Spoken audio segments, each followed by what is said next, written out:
Nangako si Ombudsman Boying Remulla na mas pabibilisin pa nila ang proseso sa pagsasampa ng kaso sa mga nasa likod ng flood control scandal. Yan ay matapos lumusod sa Senado kanina ang 6.3 billion pesos na panukalang budget ng Office of the Ombudsman para sa taong 2026. Para sa Update Live, mula sa Senado sa Pasay City, nasa frontline ng balitang yan si Camille Samonte. Camille, naku, naiinip na ang taong bayan. Ang tanong nila, kailan daw ba talaga mayroong hindi nga makakasuhan makukulong?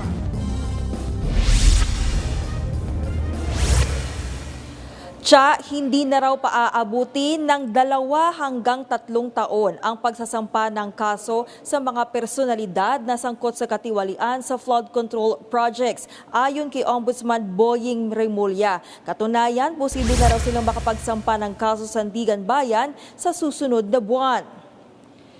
Sa pagsala ng Office of the Ombudsman sa budget hearing sa Senado, sinabi ni Remulla na nasa 8 criminal cases na ang inihahanda nila para maihain sa Sandigan Bayan.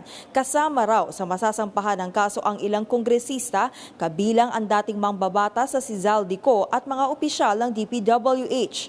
Una nang inirekomenda ng Independent Commission for Infrastructure na sampahan ng kaso si Ko dahil ang kumpanya niyang SunWest ang kontraktor ng 289.5 million pesos na substandard flood control project sa Oriental Mindoro.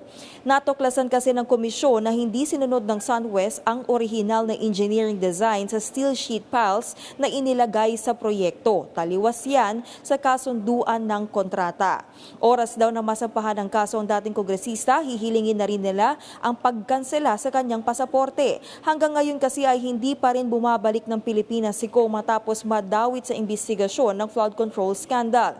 Sa ngayon, hindi pa raw tiyak ni Remulla kung may kasama ng mga senador sa masasampahan ng kaso. Nang matanong naman kung may magpapasko ba sa kulungan sa mga nadadawit na personalidad, sabi ni Remulla, hindi raw niya yan maipapangako pero sisikapin nila mapabilis ang paglilitis para mapanagot ang mga may sala. Pakinggan natin ang pahayag ni Ombudsman Remulla.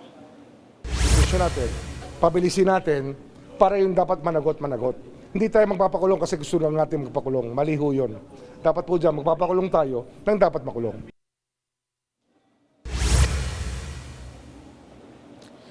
Hihilingin na rin daw ni Remulla sa judiciary na magkaroon ng espesyal na korte sa regional trial courts para mas mapabilis ang paglilitis sa mga graft case. Camille, meron na bang kasagutan si Ombudsman Remulla doon sa naging pahayag ni dating Ombudsman Martires na wala naman daw secret decision sa dismissal case ni Senator Joel Villanueva?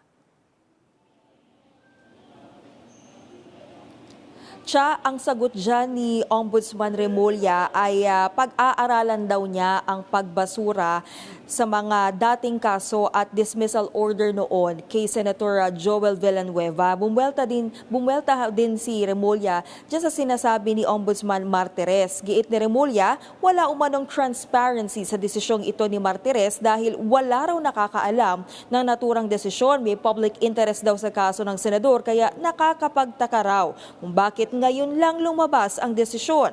Tinitignan din daw ng Ombudsman kung posible pa na ma-reopen ang kaso dahil matagal na panahon na nangyari ito.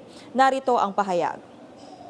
Hindi ko alam. Kasi nga, ba't hindi alam ng taong bayan? Kahit yung mga tao sa Senado, hindi alam. Diba? Kasama nila rito yan Hindi nila alam yung tungkol sa kaso. Yung binoto ng taong bayan na malaking opisyal, siyempre may public interest dyan. Dapat dyan, open talaga ang information. Kasi akala ng tao, may hustisya na. Tapos, nagbago.